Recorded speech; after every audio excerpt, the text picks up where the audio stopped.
Good afternoon, and welcome to today's event, Advancing Gender Equality Around the World for Innovative Technology-Driven Approaches.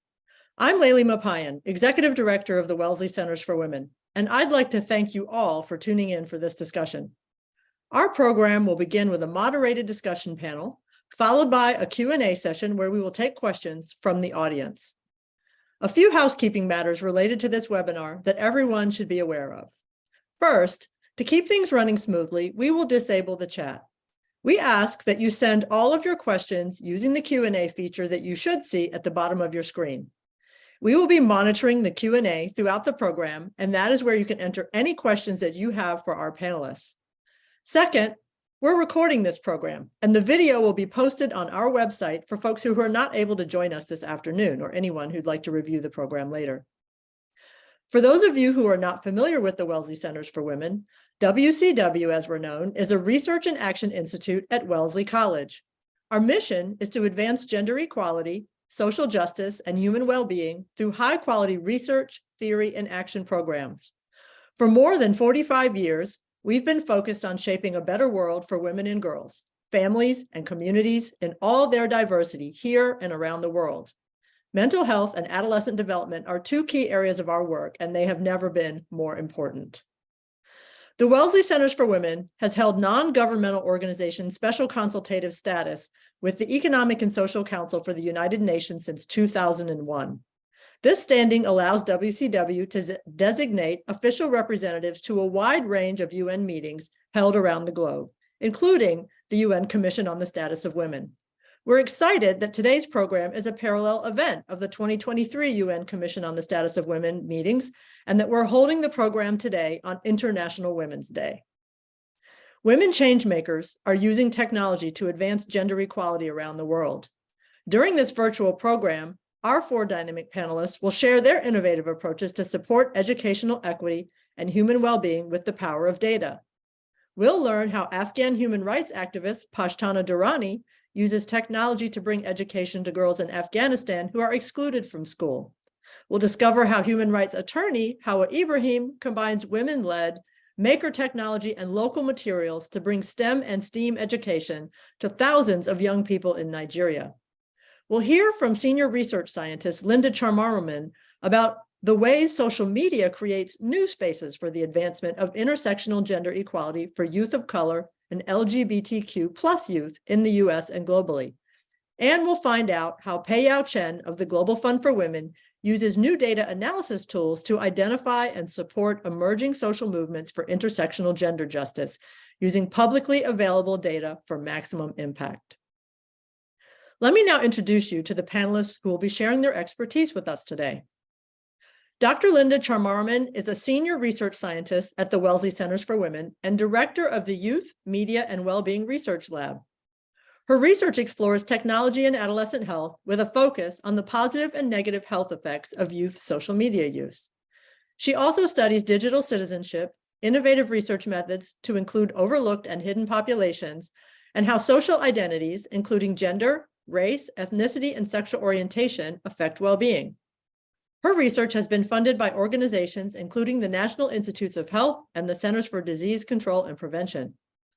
Her research has been widely published in academic journals and book chapters, and she has presented at professional conferences and community events across the country to translate her research for practitioners and policymakers. Linda's work has been published by media outlets including the New York Times, the Washington Post, Good Morning America, and ABC News. Linda received her PhD from the University of California, Berkeley. Now, Dr. PeiYao Chen is the Vice President of Impact and Effectiveness at Global Fund for Women. PeiYao has more than 15 years of experience in research and evaluation in the nonprofit sector, with a strong focus on social change and grassroots activism. In her current role, PeiYao oversees the organization's learning and evaluation, information management, and grants operations functions. Prior to joining Global Fund for Women, PeiYao was Associate Director of Evaluation at TCC Group, a management consulting firm providing strategic planning, evaluation, and capacity building services to foundations and nonprofit organizations.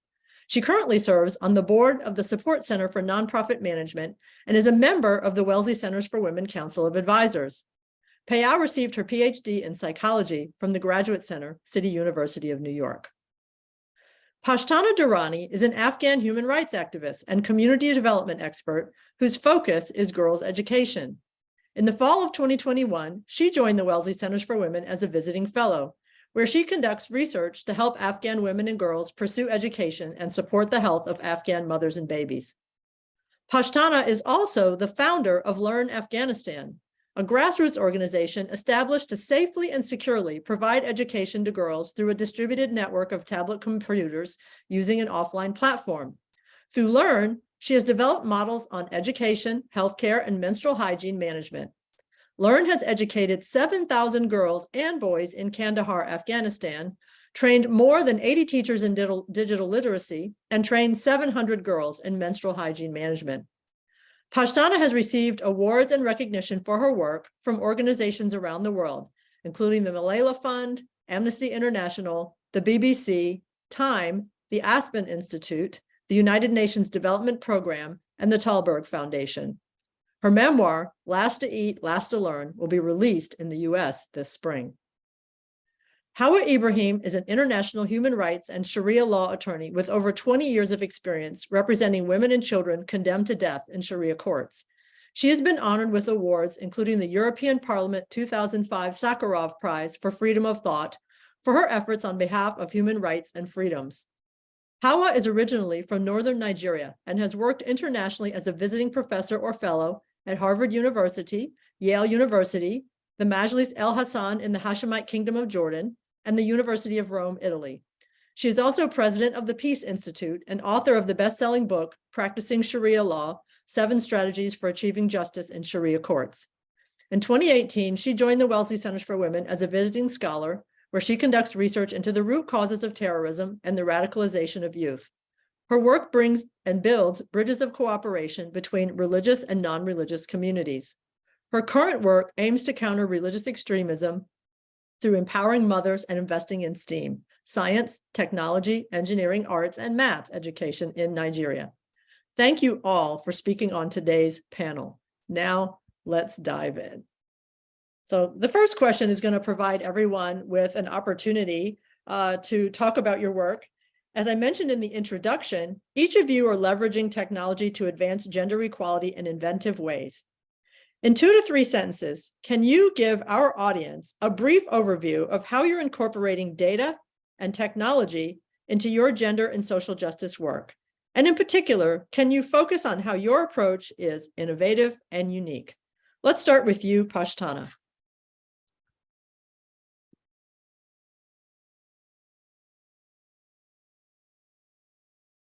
Sorry, I was turning on the light in the back. But thank you so much, Layli. Thank you for the introduction. I always come in with hilarious welcomes to all these calls. And it's amazing to be at CSW. I am actually at CSW, so very honored to be here. Well, for starters, I think for me, the work that I do, most of the work that is focusing on technology is the way technology has been vilified in most of this global south. Oh, it's elitist. If you don't have electricity, it cannot happen. If you don't have internet, it cannot happen.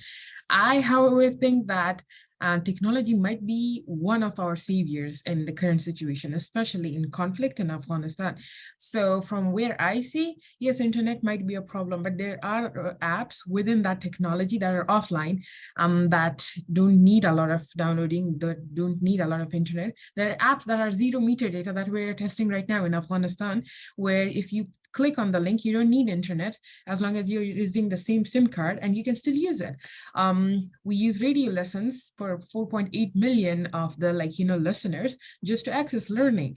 So for me, I think technology is one of those spaces where we can be innovative, where we can challenge patriarchy, but also at the same time find good solutions. Second thing on data, I think data drives change. Every big forum, including I was at CSW yesterday, if you really have to prove a theory, if you really have to move it forward, you need to provide data.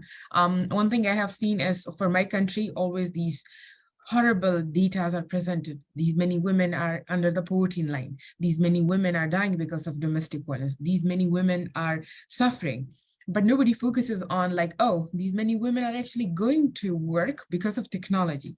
These many women are learning because of technology. So for me to introduce that data, to ensure that that data is presented, but also is a pathway towards a solution, if not global, maybe a national solution for Afghanistan is very important.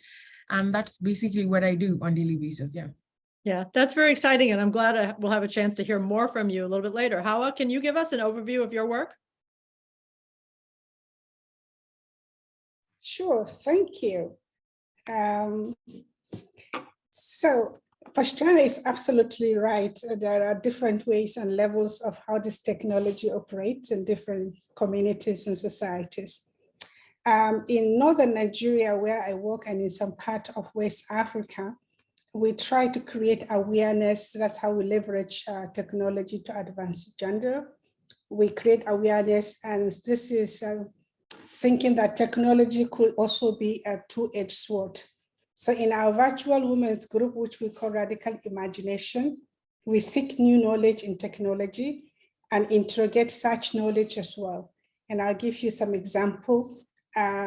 We are looking at the work of Sophia Noble, who is a prize-winning author and bestseller, her work on the algorithm of separation of operation. And we are trying to understand the effect of artificial intelligence on marginalized community through the work of Timnit Gebru, who was a former CEO of Google. And my work at WCW, which is the collaboration with Wendy and several other people at WCW, and especially students from University of Rome, has pushed us a little bit out of the envelope into developing the STEAM curriculum, reaching out to thousands of vulnerable peoples in vulnerable areas in the northern part of the country. The last time we were at the internally displaced persons camp, and we termed STEAM summer camps. The last thing I wanted to see on how we leverage technology, some of you may be aware that Nigeria just had its federal election. And so we are currently working with the legislators that have been elected some few weeks ago to see how we can introduce digital literacy so that they can make informed policy. So that is some of the ways I'm putting in the chat, some of the links so that people could see our work both in the Peace Institute and what we are doing with the legislators. Thank you for that, Hauwa. That's great. And again, I know we'll also hear more from you a little bit later. But now let's turn to Linda. Please give us an overview of your exciting work, Linda. Hi, everybody. Thank you so much for coming today. There's so much public concern over the potentially harmful effects of social media on our youngest generations. And in some cases and situations, we do need to be ready and support and intervene. However, I do believe, I agree with Pashtana and Hauwa that technology could also be our savior, and ongoing research has continued to demonstrate positive uses of social media, especially for marginalized youth populations, and more research is needed to understand what to do and not just what not to do. And in terms of data innovation, most of the research on the use of social technologies to date, like smartphone use and social media use, rely on data coming from weird data sources, that is W, Western, E, educated, I, industrialized, R, rich, and D, democratic. Most of the world is not weird. And so we really care about, our lab carefully selects sites that include diverse racial ethnic populations and sexual minority populations, and it allows us to look at these marginalized communities in different ways rather than treating adolescents as a monolithic group. And I look forward to talking about it some more later on. Forward to that too. Thank you. All right, PeiYao. Thank you, Layli, and really glad to be here. So as a feminist fund, Global Fund for Women's goal is to generate timely and useful insights to inform where, whom, and how to best support gender justice movement. And we're currently working on a new tool that uses publicly available data to identify social movements that are emerging. And this has a lot to do with our understanding and kind of how social movements evolve. When we look at the evolution of social movements, we know that they start with anger and discontent. And usually a small group of people start to mobilize on the street and online to raise awareness of the injustice they're experiencing. At the beginning, collective actions are limited, and the injustice they experience are usually not understood by the general public. But usually movements takes off when there's a trigger event that's followed by mass mobilization, when thousands of people across the country mobilize and take actions at the same time. And movements that are successful, usually they do not rely on protest alone. Instead, they are able to build sustainable structure and processes so that they can fight the long fight. So as we have witnesses, many movements emerge, but they don't sustain, they don't become successful in the long run. So as a feminist fund, we are interested in, can we reach out and support the movement that is just emerging, that are not getting attention or not getting support at that time, and offer support based on their needs. So that's the why of us thinking about this kind of tool. That's great. Well, now we're going to turn to the how, and we're going to discuss technology. So hearing you all talk about your work, I'm struck by the creative and innovative ways that you're using technology. What led you to this, and what inspired you to use technology in the way that you do? And PeiYao, I'm going to let you kick this one off. Okay. So the current tool to identify emerging social movement really builds on our multiple years of experience creating tools to support movement.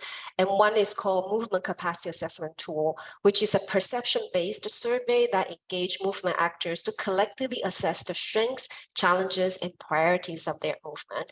And the other one is a movement mapping tool. Again, it engages movement actors to identify their key partners in their movement and assess the relationship they have with each other. When we start thinking about the possibility of identifying social movements that are just emerging and not getting attention, one of the options we considered was to create a survey with global activists who can share insights about the collective activism that are happening in their country, in their region, and in their communities. But one of the key challenges in thinking about this kind of data collection is our ability to generate timely data. Think about the kind of insight generated globally in multiple languages, the ability to create timely analysis and in a sustainable way is a challenge. So that's why we started to turn our attention to publicly available data. There's tons of data that's been collected, being used. And so we started to look at historical data, and it has been really, really interesting journey. We are now testing our hypothesis by looking at historical data on degree of inequality, type of government, strength of civil society, history of collective action at different countries, to be able to say, in these conditions, social movements are likely to engage, that people are likely to turn their anger and discontent into collective actions. So we're still in testing phase. Well, it's cool. It takes social movements to another whole level to have technology involved in such a supportive way. And I think it's awesome that the Global Fund is working on that. Linda, can you say a little bit also about what has inspired you to do this work, and, saying more about the innovative ways that you approach technology in your work on social media? Sure. My broader research interests, since I have, came out of a human development and education program, was to really study adolescents and how they grow up, especially socially, cognitively, emotionally, physically, and especially their identity development. How do they engage with each other? How do they explore their identities in informal settings like after-school programs, in school settings, within their families and their peers? And how do they know about their identities through consuming mainstream media? And so when this predated, the popular social media sites that you hear about today, and when those started popping up, in the mid, 2000s, it was an opportunity to kind of capitalize on naturally occurring observations of youth just being themselves, youth, exploring their own ways of being, who they are compared to other people, who they are in the broader sense of the world, who do they want to be. And so I made a decision early on to actually make this informal setting a very relevant contextual data source, for a lot of my research program that led to, my focus on social technologies, smartphones and social media, and the founding of the Youth Media and Wellbeing Research Lab back in 2018. So this has been a source of a lot of fruitful, research engagement with community organizations, with schools, with parents and families, and even social media platform companies, where they want to understand more about what our research is telling them and how they should improve their tools and features, depending on how youth are using it today. Mm-hmm. Yeah, that's extremely timely that you made the decision to do that work. And it's been exciting to watch it grow up over the years. And I can only imagine what lies ahead. I guess one connection you have with our next panelist, Pashtana, is that you both work a lot around on youth. So Pashtana, I'd love to hear from you now about what inspired your work and what are, more about the innovations that you incorporate. Thank you, Layli, for that. For me, I think it was simple. I was angry at the government that was back in the day in power, and I was angry at every man that made sure that the girls in Afghanistan stay in school. So given that I come from a rural tribal Afghanistan, I don't come from the city. People like us are always looked down upon because we don't speak proper English. I remember when I was in high school, people would make fun of me because A, I was an Afghan refugee, B, I couldn't speak proper English, and there was this sense of complex that kept on developing. And by the time I was 16, the same thing was happening with my cousin. And I was just sending this note to the, the print, because they're publishing the article on me and her. And I kept on thinking to myself, like, this is why I wanted to do what I do. And she has written in this broken handwriting, and she has said that I want the government to open school in every village of Afghanistan. And she was an IDP, internally displaced person in another district.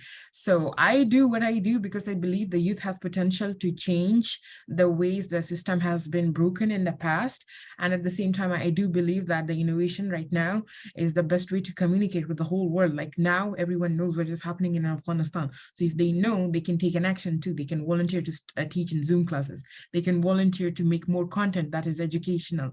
They can volunteer to talk with women about psychological needs and stuff like that, and make ways for them to earn. So for me, the things that I do, A, because I love Afghanistan, B, because I believe that that's the way forward. Mm-hmm. Well, very much appreciated. And I'm sure that a lot of the people you work with agree with you and are thankful to be able to use their talents in that arena. Hauwa, now let's turn to you. Can you just say a little bit about your inspirations and your innovations? I'm a village girl, just like Pashtana, and I always start by saying I became educated accidentally and a lawyer accidentally. And I guess I went to teach at Harvard also by accident, and maybe WCW by accident.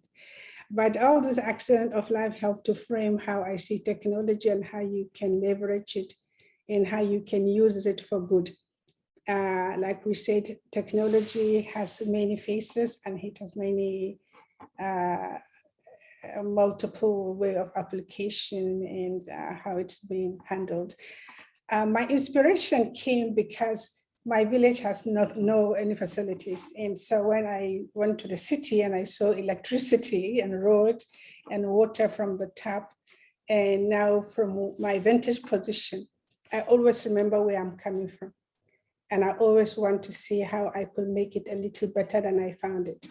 And so when in 2014, the girls were kidnapped by Boko Haram, and I said to myself, these girls could have been me.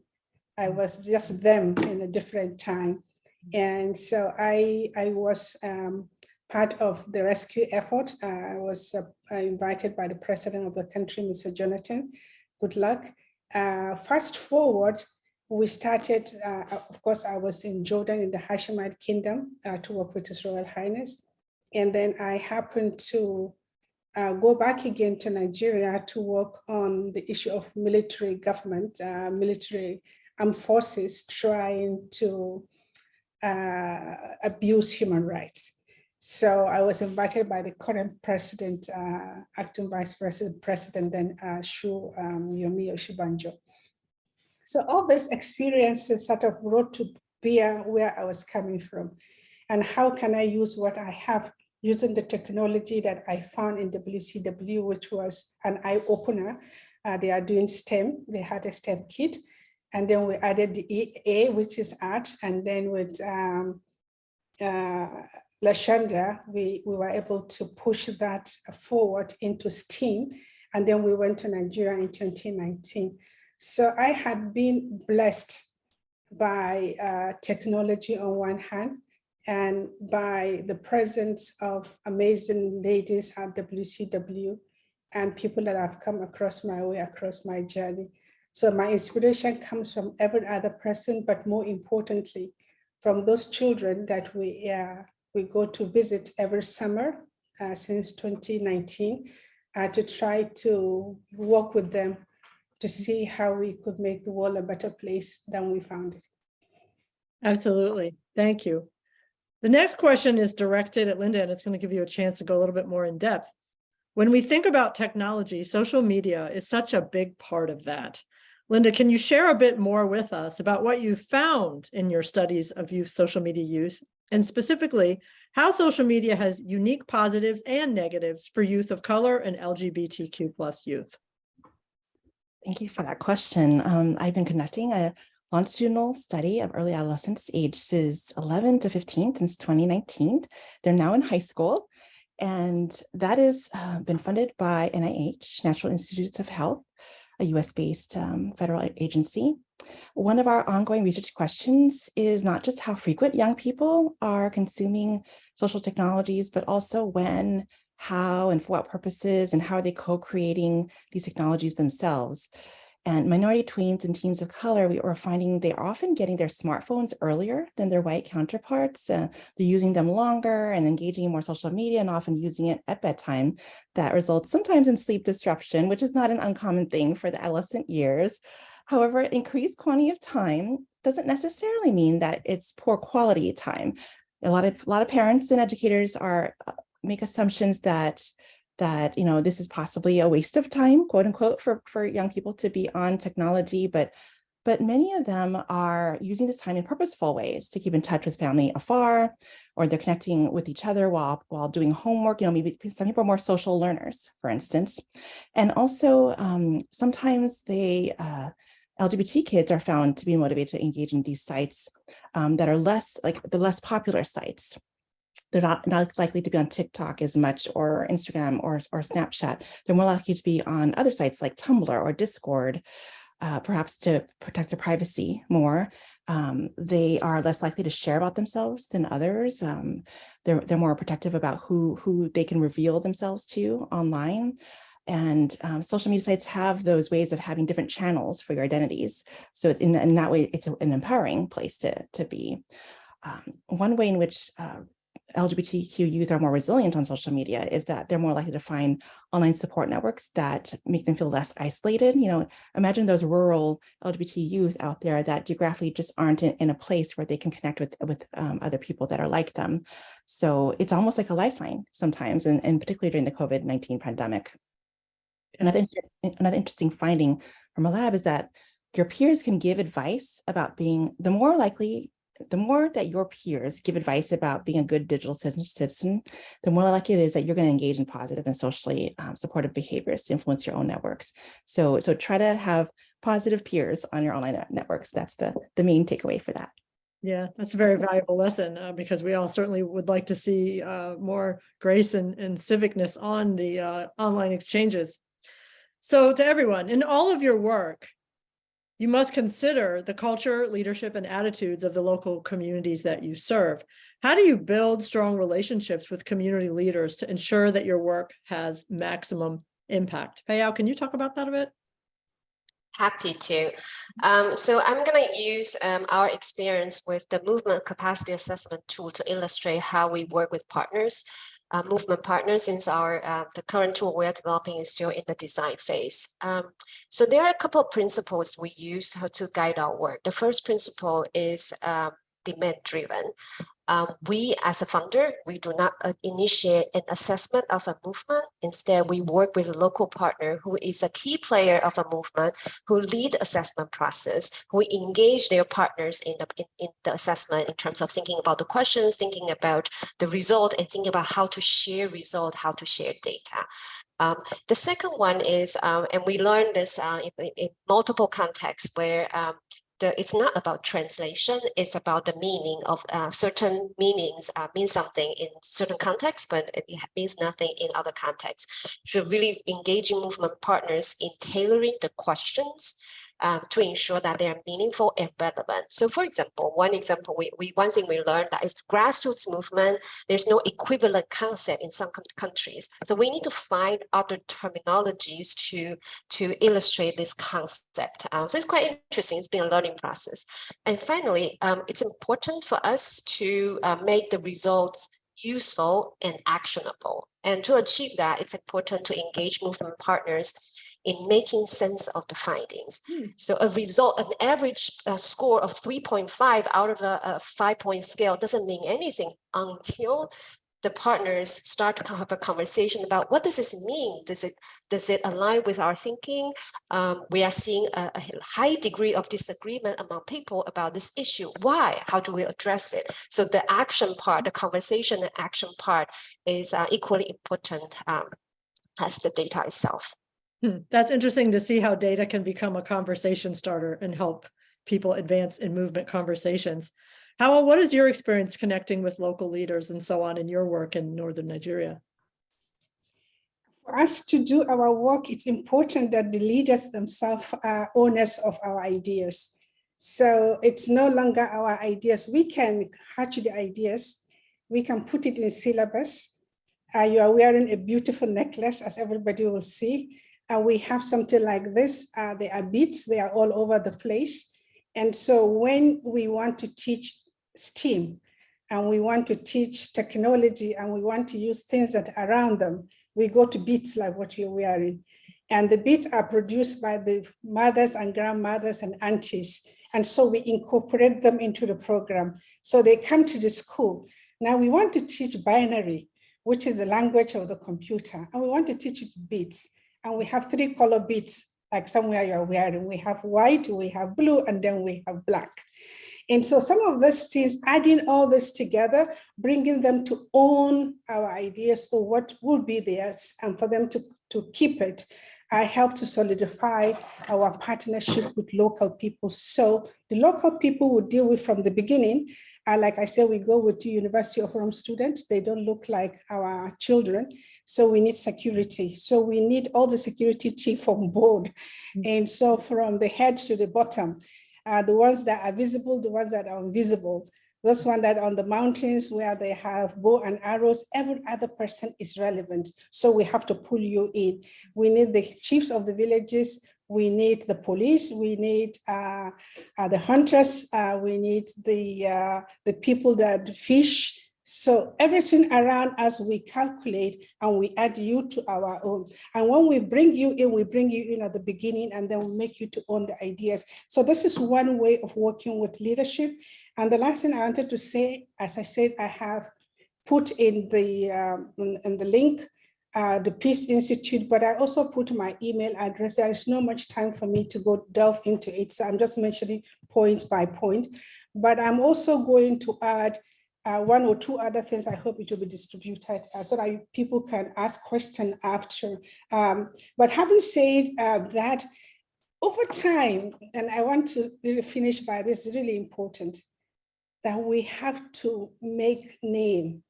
It's not about technology that we are thinking through and how we have to create and make a lot of profit.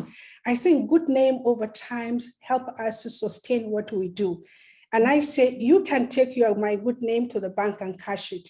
And in short term, it doesn't pay, but long term it pays. So if they trust you, you leave that name of trust and they believe in you. It's whether you are there or not. If you send the word, it will go around. So I encourage us working on this advancing of technology and gender, that there is profit in making a good name and leaving it behind for posterity. Thank you. I love that. I love your approach of making sure everyone in the community is involved, not just the focal group of kids, and thinking about how people can really own the idea. That's I think that's unique and really extremely valuable and illuminating for the rest of us. Pashtana, I know that sometimes you have to work around leadership or work around government structures to do your work. Can you talk about what that's like? Yeah, I think all my life I have done that is like I challenge the structures where we function in, because those structures are broken. That's what I was talking about yesterday, and I'm gonna reiterate the same thing. The structures, if they were in place and they were doing a good job, we wouldn't be here. The structure wouldn't be exclusive to the men in the community, especially in my community, and wouldn't be like, making women feel second-class citizens in their own country, not being able to own your own house. So for me, I think one thing I have learned is to work with people. People are power. That's what Hauwa said, and I'm gonna second that. People are power. I kid you not, this year only, there have been men in the community who are the community elders who have been taking women back and forth, the teachers, to our schools. We have girls who have been chaperoned by their fathers and brothers in the whole neighborhoods, literally being sent back and forth to our schools, our secret schools. The same goes for like all the camps, the training camps that we do in Bamiyan and Kandahar. The same thing happens. A doctor from Australia, who's a migrant now, donated his apartment for us to start a school in Helmand, and his daughter is sitting in Turkey and still teaching our students. So for me, I think all of that comes together, as Hauwa said. If you have a very good name, people are going to trust you. And when people trust you, they will make sure that they go that extra mile with you, even if the country is as harsh as Afghanistan, even if the regime is as hard as the Taliban, they will make sure that you are not the only one standing. So yeah, I like challenging the government, but people are power and they make it happen for you. That is so true. And you've really brought that point to light. Linda, I know that you've worked with diverse stakeholders, organizations, parents, school leaders to get community buy-in. Can you talk about how you've done all this? Sure. Whenever we go into the schools to collect more data, we actually rely on the schools to tell us what is happening in your hallways and what are the things that we are overlooking, that you are observing, that you want to know more about and have the pulse on. And also our school sites have been helping us partner with us to create these summer workshops that we conduct each year. We started it back in 2019. This summer is going to be our 5th year, in which the data that we collect each year informs what our youth are hoping to learn more about. What is on their hearts and minds? What are parents worried about? Because we also have parent surveys and staff surveys. And recently we just started a youth advisory board in which the youth can tell us themselves, the middle schoolers and the high schoolers, what do they care about? What do they want to learn about? And these summer workshops are a week long in the summer. This summer, it happens to be July 17th. And I think the registration form is in the chat. It is free because we want to make sure that there's no barriers to participation for digital literacy and digital citizenship skills. In the past, we had the workshop open to any kid, any teen, tween, but then we realized over the years that we needed a safe space for girls. There was something about talking to other girls about their experiences online that wasn't able to be harnessed when we had more other individuals in the space. And so all of our workshop facilitators are pretty much Wellesley College students who mentor the young people that come to our workshop. And I hope that many people here might want to take advantage of that, or maybe even volunteer to be in our youth advisory board, which we're also recruiting at the moment. Very cool. Well, that's a perfect segue to our next question that focuses on education. In a way, all of your work advances equity in education, whether it's bringing educational opportunity to underserved groups or helping leaders put data into action. It's clear that education is a key pathway to gender equality. So how do each of you see the role of education and technology together in shaping a better world? Pashtana, let's start with you. I think for me, the answer is simple. Right now, I have a teacher in Herat, which is like the west of Afghanistan, and then I have students in the center of Afghanistan. And because we cannot hire a teacher outside our circle because of security, and the teacher from Herat is teaching the girls in Bamiyan. We just had our 3rd class graduated from this class, from the school, and they're earning money right now. I mean, imagine this would have never happened even 5 years ago in Afghanistan if we didn't introduce digital literacy, but also digital learning tools, The same goes for right now. We're working with mobile units. There are doctors in Turkey who are actually helping doctors in Kandahar on how to save the children in malnourished wards and how to educate them on, helping reduce this number. So for me, technology, when I say yes, there are a lot of harms with it, but the good it can do is amazing, especially in conflict zones, especially in regimes that are oppressive, especially towards women. So for me, it's not only to educate, but it could be an industry in the next 10 years that could be accepting of women, that could be a safe space for women. I just hope that the technology pioneers understand that it shouldn't be this sort of hostile space that it is becoming now, and it becomes more welcoming, more safe, and more beneficial to the young people. Yeah. Well, your anecdotes really show the power of harnessing technology for good in a very intentional way, and that, that's something we hope to see more of. Hauwa, I know that you are thinking about technology in terms of its power to turn youth away from violent extremism. Can you elaborate on that? It's an alternative. Education is an alternative to violence. And so this is one thing that we say over and over again. If you have something to do to occupy you, then you are less prone to being in the jaw of the Boko Haram or the Al-Shabaab or the ISIS. So giving you an alternative through STEAM, science, technology, engineering, arts, and mathematics becomes something that we really are passionate about. Now, how do we do it? Part of what we have done so far is developing this curriculum that meets the needs of each communities that we work in. And we decide that 80% of all we use for the STEAM comes from the community. So we are not looking up to United States to give us the things we wanted to use on the ground. So they create themselves the technology that they use, and they have it around them. And I'll give you some examples. Like I gave you the example of the beads that the grandmothers have, but just take the example of also encryption. So we say encryption is also part of our teaching in engineering.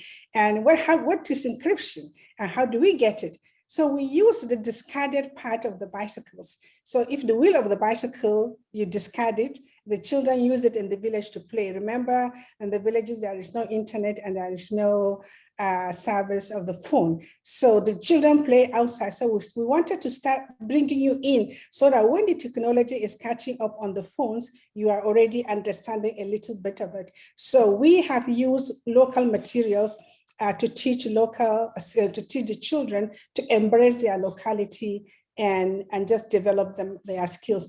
But two more things I wanted to say with respect to how we use technology as an alternative to violence is also changing the narratives that girls cannot be. And we say, we can include them, but it's also depend on how we bring the girls in. Now, in the society, in some of the communities where the girls have always been disadvantaged for not having given the opportunity for education, our actions as female in those communities and the fact that we have not changed, we are still the same old people that come to the society, we're able to get the girls involved in real science and technology and engineering stuffs. And part of what we did is also on the website. I don't want to take so much time here, but I'm more than happy in Q&A to answer to specifics. Thank you. Thank you very much.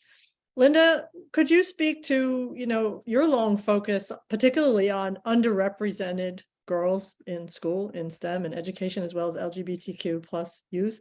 What can you say about this connection between education and technology and how it helps us make change? Absolutely. Most of the science and technology and engineering that has gone into building these platforms in the first place have been conducting on with people who aren't diverse. They don't reflect the users of these technologies, and so that's why some of our work in our summer workshop is to help underrepresented girls, this sort of people from non-STEM backgrounds. We kind of define it loosely, to imagine themselves as potential co-designers and co-creators of their future social technology use for themselves and for their peers and for the world. And for these designers out there to recognize that the voices and the perspectives of these users, for instance, girls of color, women of color, who actually are the largest population that use technologies for like blogging and things like that, sharing perspectives, unique voices in the world. These voices need to be heard and also be considered in the design of these products. And so in terms of that, in that case, we really hope that, I mean, I'm trying to promote the idea that schools, school districts, and government agencies make this a priority in the educational system, not just have these standards that are published that people can use or not without a mandate that comes with it, with funding and dollars and infrastructure and from the top down, from the principals to the teachers to the youth themselves, who can also educate from the bottom up. Thank you very much. PeiYao, how do you see the connection between education and technology in your work? I will highlight probably one of the really important topic that has emerged through this learning journey, which is really think with movement partners on the issues around data privacy, security, and ownership. How information is collected, where it's stored, how it's transferred within country border, across country border, how is it shared, and how is it published, who decides how these are done, who decide where to publish, who can publish. And these are important questions. I think that we have been engaging in our movement partner to think about, especially this is a collective process where ownership is shared. This does not belong to one research institution. It belongs to the movement partner. So that's really a critical, a really big question we are grappling with right now. And in particular, in context where opposition is real, how do you share the results with movement partners? What are the risks we need to consider when sharing the results so that it doesn't get into the wrong hand? So I think these are, and I think it's a learning process for us and together with our partners. Yes, those are really great questions. And I'm excited knowing that, trying to answer those questions from your platform at the Global Fund, that they will also be explored with an intersectional feminist lens, which is not the same way everyone else would explore those questions. So thank you for that. All right, now I'm going to ask a question that relates to something that, I've really been following a lot lately, which is really the changing global demographics and the fact that we're really experiencing a worldwide youth bulge. In some regions of the world, young people, and we're talking roughly between the ages of 15 and 24 or 15 and 30, comprise a large and rapidly growing segment of the population. For example, in sub-Saharan Africa, where the total population is projected to double by 2050, which isn't very long from now, the population of working age people is growing faster than in any other age group. Most countries in Asia and Latin America and the Caribbean have already witnessed a similar bulge of young people, followed by a bulge at working ages. In light of the global youth demographic explosion, in what ways do you see your work and its ability to connect with youth being of increasing importance? I mean, obviously, many of us focus on, girls who are youth or, diverse gender young people, but just in general, this whole question of the youth explosion is going to influence every way that we think about social change and gender justice. So I would love to hear each person just offer a few thoughts about that. I think I'll begin with you, Pashtana.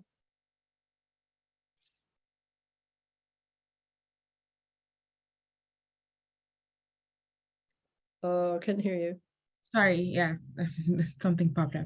I think for me, when we look at technology and when we look at the current situation in the world, one can always hope for the best, but also like things are going pretty much like, sideways when you look at it. But one thing I think makes me very hopeful is like, yes, there are a lot of forces that talk about like, anti-women rights, anti-education, anti-everything. But there are also good forces who are like, making sure that there is a solution present for every of those things, especially in Global South. I know the world that moves at this fast pace in the West is way more different than it is in the South. So in the South, I think technology could play an important role, and it could be helping a lot of lives, I would say, than the way it is being perceived in the West. So that's something I think is a food for thought for all of us. Yeah. And just adding to what you said, I think that one of the things that's going to make this most interesting, this demographic shift most interesting, is that young people are often the fastest to understand and learn and use technology, but also to innovate and to come up with new kinds of things that the original inventors had no ideas about. So we'll probably see a proliferation of innovation in technology.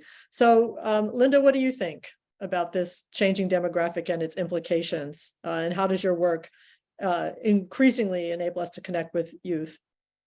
Yes, in my lab, we've got a wide range of ages. We've got grad students, we've got undergrads, so grad students in their mid-20s, and then undergrads who are 18 to 21. And then we have high schoolers, and we also have middle schoolers who are in our youth advisory board.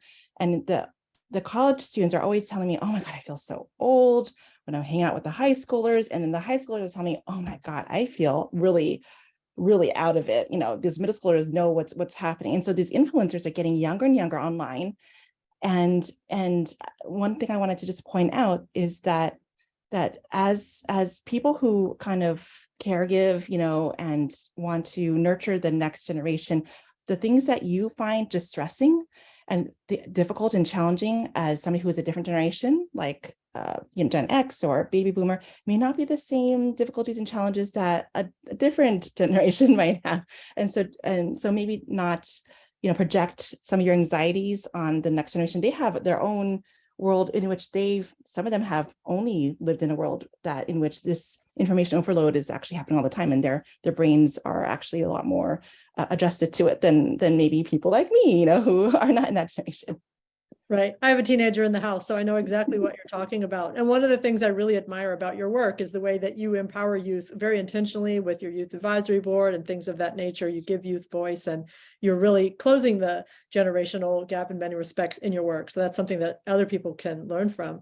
PeiYao, what would you say about the youth demographics and your thoughts about how your work connects to and shapes the future with regard to that?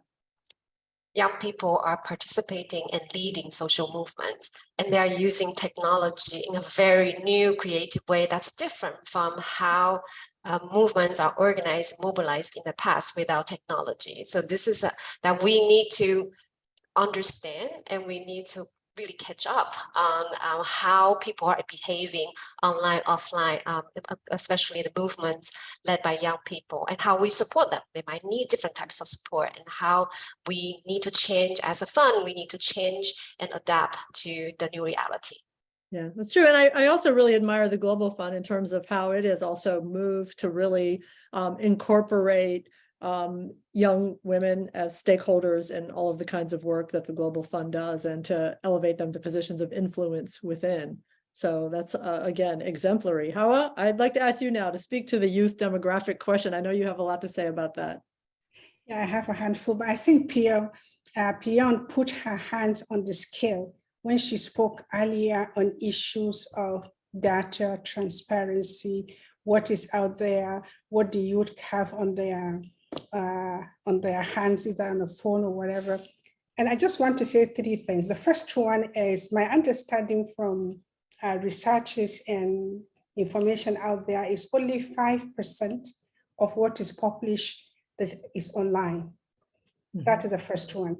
So it means that those youths that are jumping from one social media with a short attention span of 30 seconds, 1 minute, a maximum of 2, are missing out over 90% of information that they could glean elsewhere. So when PeiYao was speaking about how that influence of the tech company, I think here we need to voice out, both as mothers, as women, as people that care for the future of the planet, that this is extremely important, that those youth cannot be limited.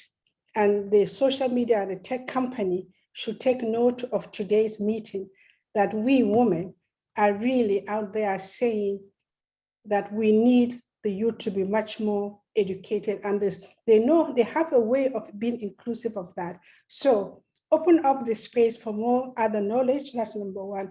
The second I wanted to say is that Google is for-profit organization. It's a search engine that over 60-70% used globally. It's a profit organization. And when we understand it's for profit organization, it is not non-for-profit because it's a profit organization. There's a profit that is attached to that. So we want to say, I want to suggest that to some extent that this, when we think about a demographic shift and the ability of all these major companies to buy out everything from all our communities and society, we have to push for transparency. And that is where PeiYao, what she said matters a lot to me and what Linda is doing, that we have to push for transparency of how our data are being used and how and where and how we could reduce. And when I was speaking earlier about the legislators being informed for informed decision, I think we should push the envelope further to get that done.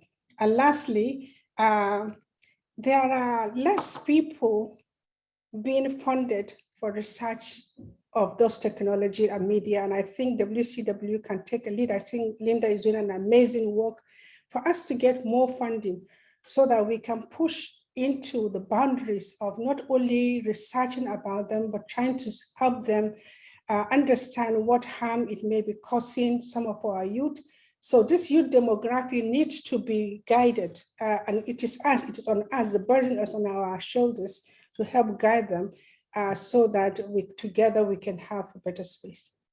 That's absolutely right. And something that many of you have mentioned is the importance of cultivating digital citizenship and helping people to learn how to have digital literacy. You know, Pashtana mentioned that, other people as well, so that youth learn how to read their reality with regard to what's going on, not just to be users, but to be critical consumers and, you know, to actually use technologies to build the world that they'd like to see.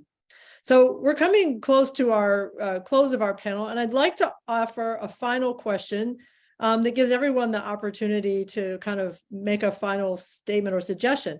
I'd like our audience to leave with a tangible way that they can learn from your work to make change in their own communities.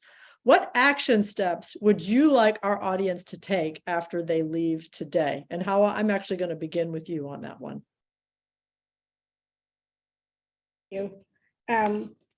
Let me suggest 3 things. The first one is that there are women doing amazing, amazing work. I mentioned 2 of them here.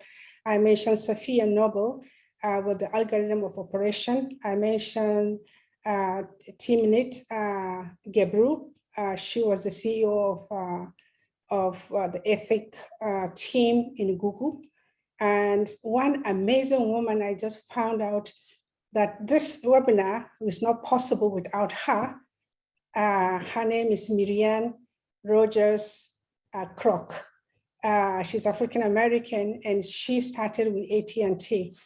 And my call for action is that we should push those technologies that women have been part of, and maybe also put our arms around what they have been doing and expose what they have been doing, so that our youth, especially the girls we are working with in STEM, that they will see their value. You know, if this lady has done that, you can do much more.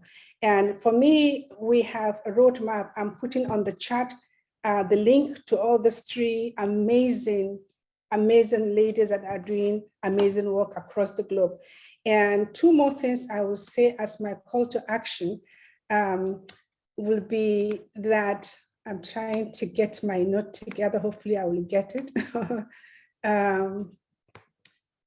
Yes, just give me a second. I mentioned about research. Is very important that we have people researching into some of these things. The technology company, we have to voice out, they have to represent our values beyond profit. They have to develop hardware, software, and computer code and infrastructure, both political and social, that are into our own value system. And finally, we must demand healthy, factual, and socially just information as we look at our today's topic of advancing gender equality around the world. We can do it better if we have the technology that is unbiased and technology that could make a difference to all of us for the betterment of everyone. Thank you so much, Hauwa. PeiYao, what would you like to leave our audience with? So personally, I would love to see more partnership between researchers and activists.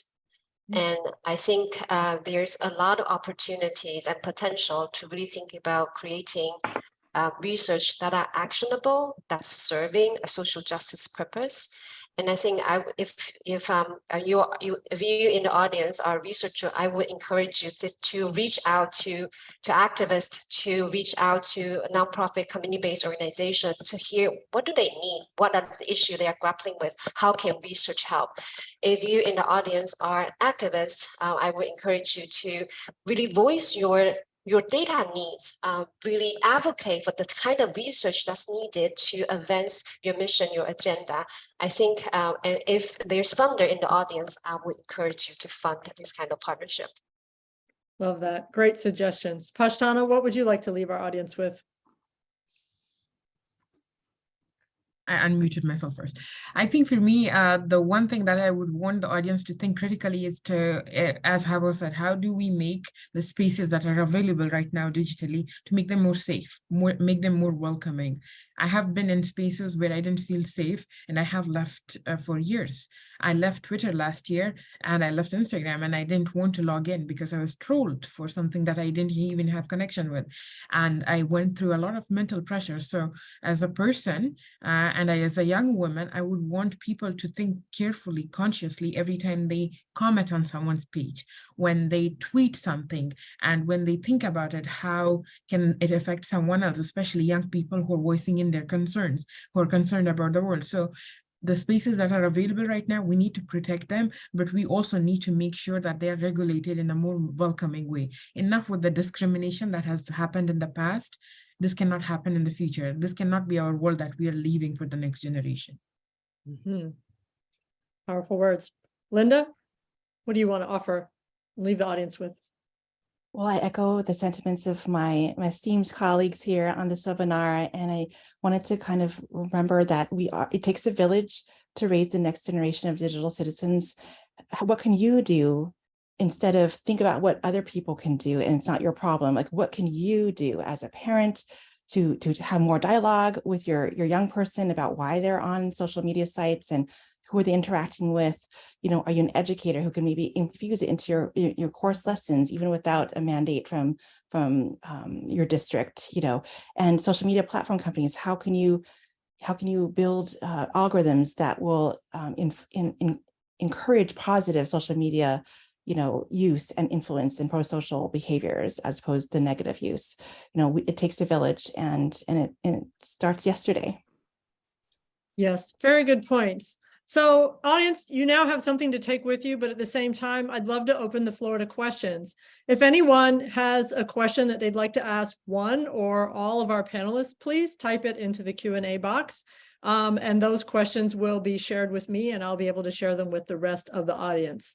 So let's see if we have any questions. There aren't any yet, but I know that some of you may have been sitting on your thoughts until we got to the very end. So I'm going to give you a chance to type something into the Q&A box. And if we don't get questions, we'll wrap up early. But if we do, we certainly have time for that.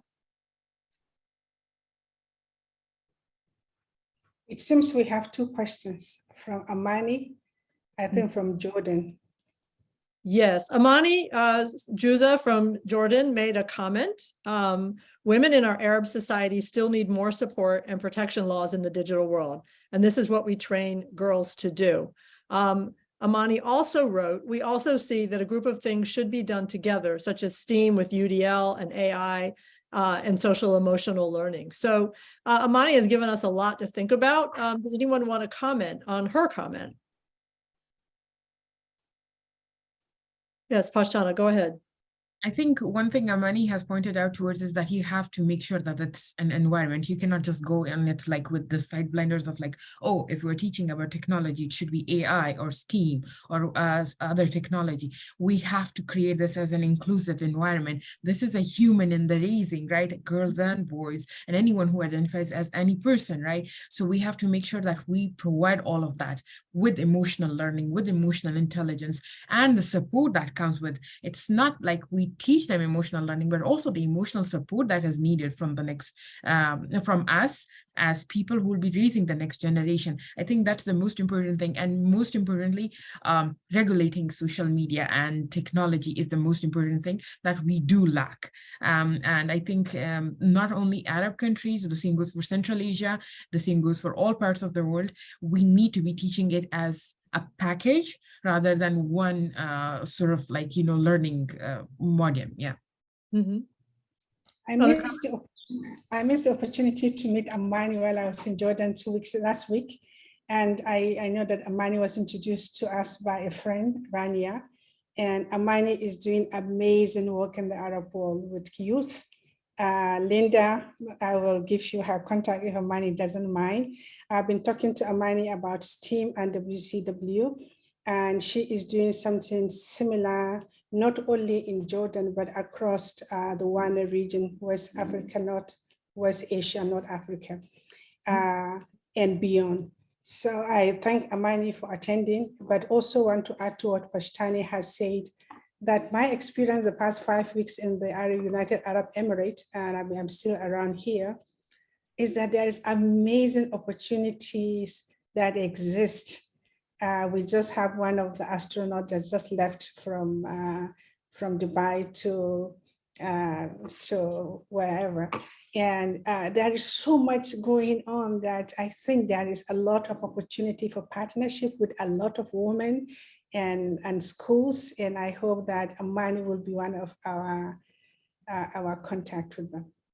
Yeah, I appreciate that endorsement, Hauwa. And I think that one of the reasons that we do events like this is so that people from around the world can get to know who's doing what where and can make connections. We now have the ability to follow up with each other, to make introductions, to reach out via technology, to make that first contact. And sometimes the collaborations that come from that can be quite world-changing. So yes, certainly that is a wonderful point.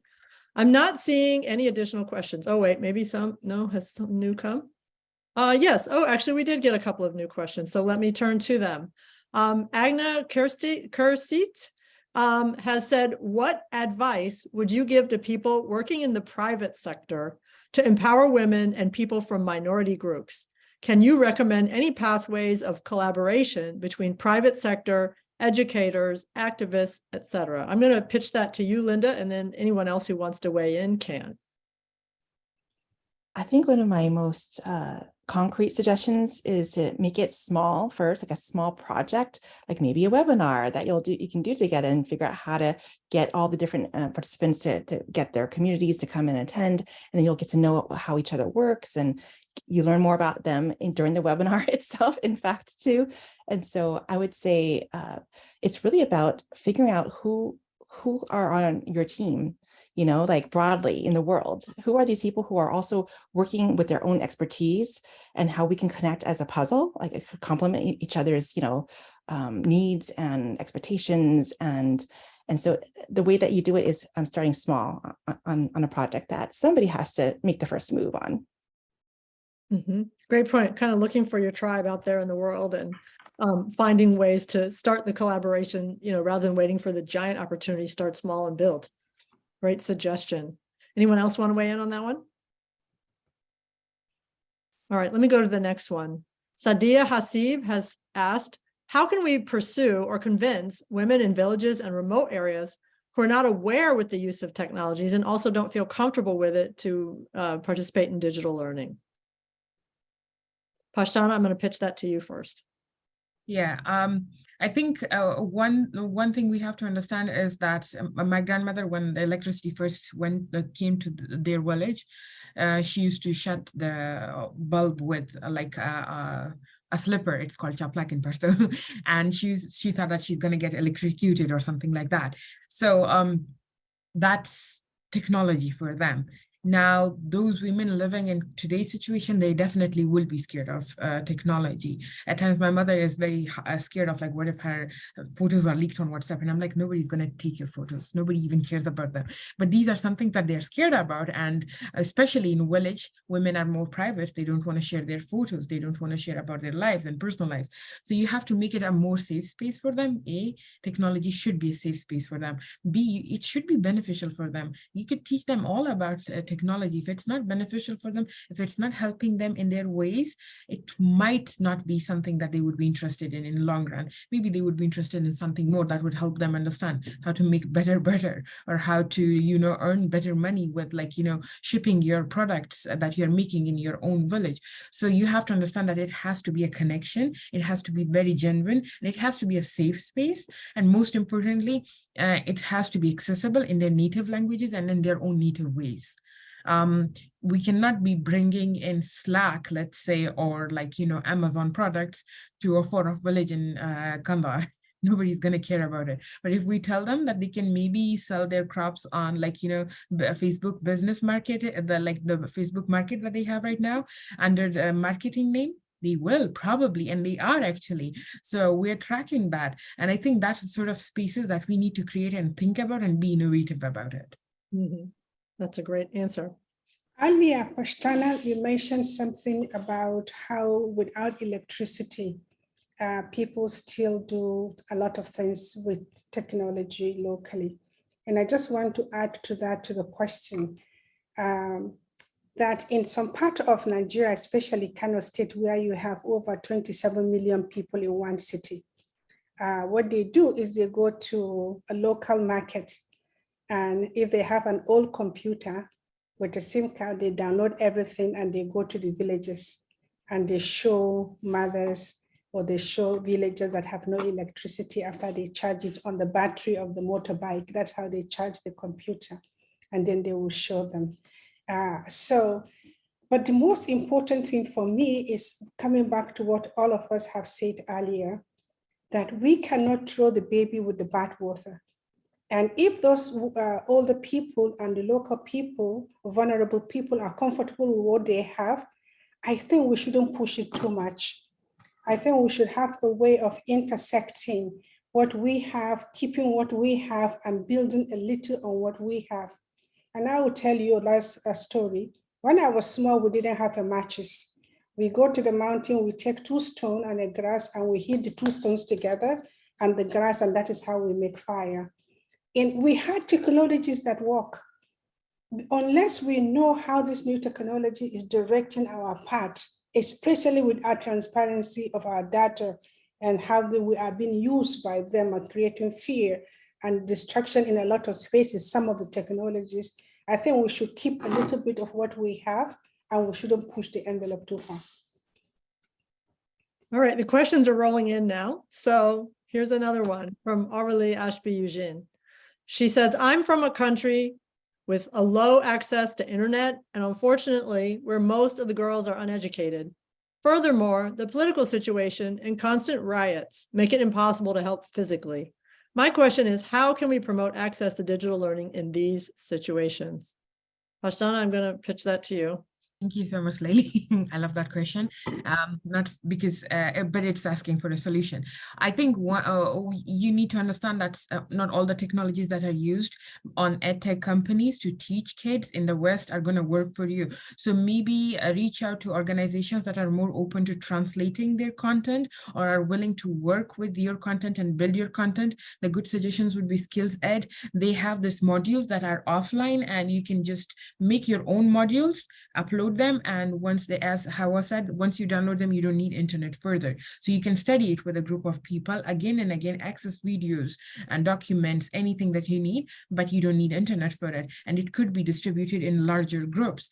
The second would be Rumi. You could actually upload all the documents into a 7-minute content bite that you create. It's called micro learning bite. It could be learned in 7 minutes, and you can download it in a PDF, and it could stay with you for the longer.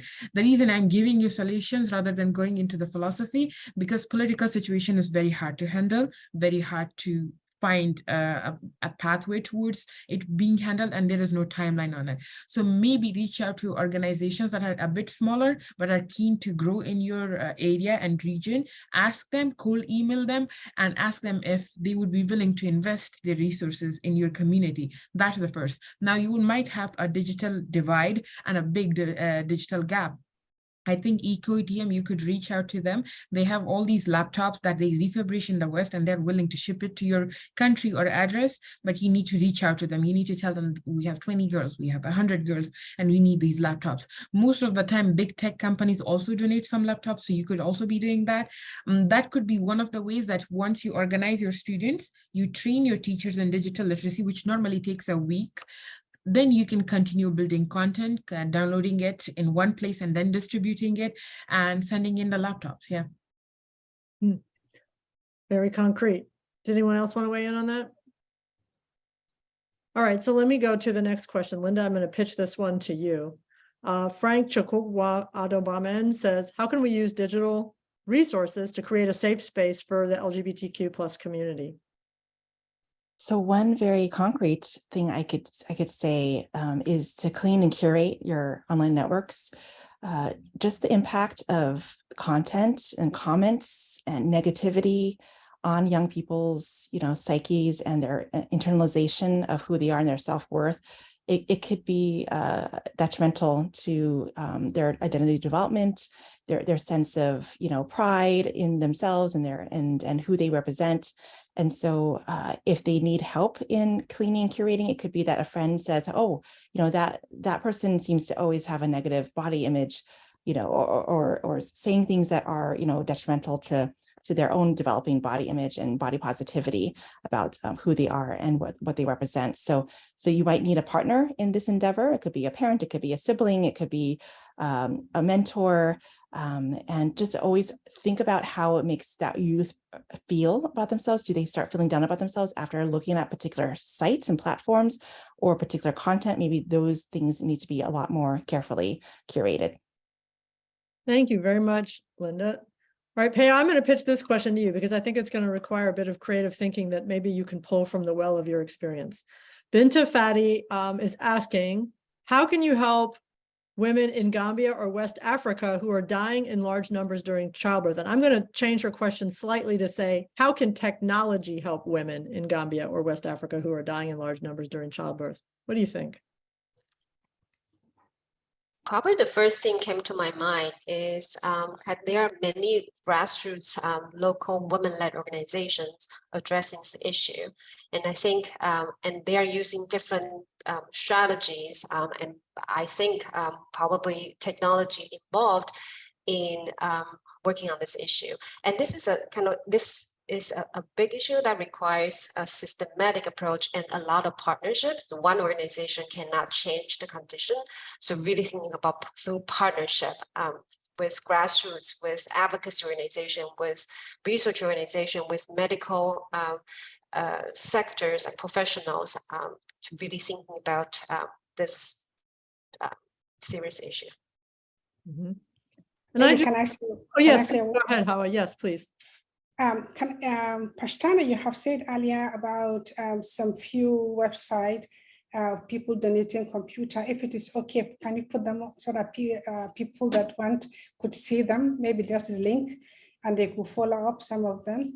And now that PeiYao was speaking, also if you can put some few things online, especially the link of your organization, if it is okay, if it's not been done so far. Binta was my student at the University of Rome.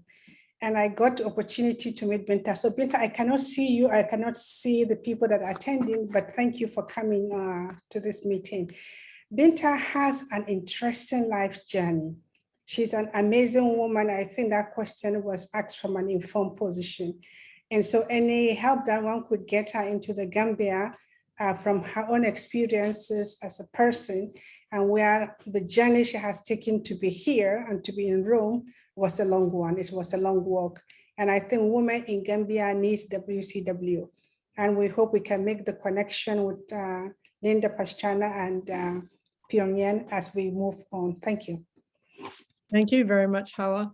So one last question here from Helen Paida Siziba. She says, ambition is priceless. And lately, the short attention span caused by access to technology and social media has become a hindrance to learning. What can be done about it? How can we instill discipline amongst young people? So I'm going to ask everyone to weigh in on this question, and then we will wrap it up. So I will start with you, Hauwa. Linda was my student at University of Rome. She was one of the most amazing human beings anybody could have met on earth. She's a young woman, determined, undeterred person, knows where she wants to go. I think she should be in her 20s. Helen, you are, I will say it here again, that everybody needs to know her. And I think I would suggest, Helen, that you have an answer to that question. We just need you to tell us the answer as we move on. But the world is there for you to grab, and all of us that you see on this panel are partners with you in what you do in your beautiful country in Zimbabwe and around the globe. Now that you are in Rome, change it for the better. All right, it's true, Hauwa, you know everybody in the world. All right, does anyone else have thoughts to offer? I might ask PeiYao, what do you think? How can we deal with attention spans, ambition, instilling discipline in young people? This is an intergenerational question here. What do you think? I read an article some time ago that all those social media tech company, their senior leaders do not allow their kids to use social media. So in a way, it's kind of, they know the harm. The companies that are producing these products and platform, they know the harm to young people's mind and attention, but they're advertising, they're selling this to other people. So in a way, I think that needs to be more awareness about the harm and how the industry is generating these profit-making tools from young people, making profit from young people. I think that's needs to be more out there. Pashtana, what do you think? I think for young generation, one thing we have to understand that learning methods have to change. They always evolve. They have evolved in the past century and they will continue to evolve. So as teachers, we have to be flexible with learning and the way learning is perceived right now. I know we like to have that structured learning, but given that COVID taught us one thing is like people can work from home and still get things done. So maybe learning also has to evolve. Yes, there is a short attention span that is going on, but then again, we can probably change more towards where they're going. They should be learning there. I learn more of my stuff on Instagram these days, on my personal Instagram, than on anything else. So I think becoming more innovative with your learning approach, but also making sure that you just don't go with that World Bank narrative of if you can read and write, then you're educated. You need to be visually educated too. You need to be auditory voice educated too. You have to have that sort of education. And I think that can only help if you provide those lessons on the platforms where there is more attention span. Maybe just revolve it. Thank you. Linda, what's your take? I can't tell you how many times an educator has told me now the most popular future career for everybody is an online influencer. And so it's a thing in the education system at the moment. And what I could say is that there could be all kinds of tools out there and other people that can help you with the joys of missing out. But you yourself have to decide as a young person who has agency that, oh, I've had enough. I've had my fill and I'm going to put limits on my time. And so that's something that all of us in the village could help promote young people's self-awareness about their own regulation and their desire to have joy of missing out. Thank you. Hauwa, go ahead. Just 30 seconds, I'm so sorry. Helen, I will encourage you to please watch our Chile members Knowledge Beyond Borders video. Please go ahead, look for him, a Chile member, Knowledge Beyond Borders. Thank you, Hauwa. All right, so it's time for us to close, and I want to take this opportunity to thank Linda, PeiYao, Pashtana, and Hauwa for joining us in this important conversation today, and for supporting our parallel event during the 2023 United Nations Commission on the Status of Women meetings, made all the more special as today is International Women's Day. Thank you all for sharing your insights on advancing equity through technology with our audience and for highlighting some of the ways that our audience can take action to help make change.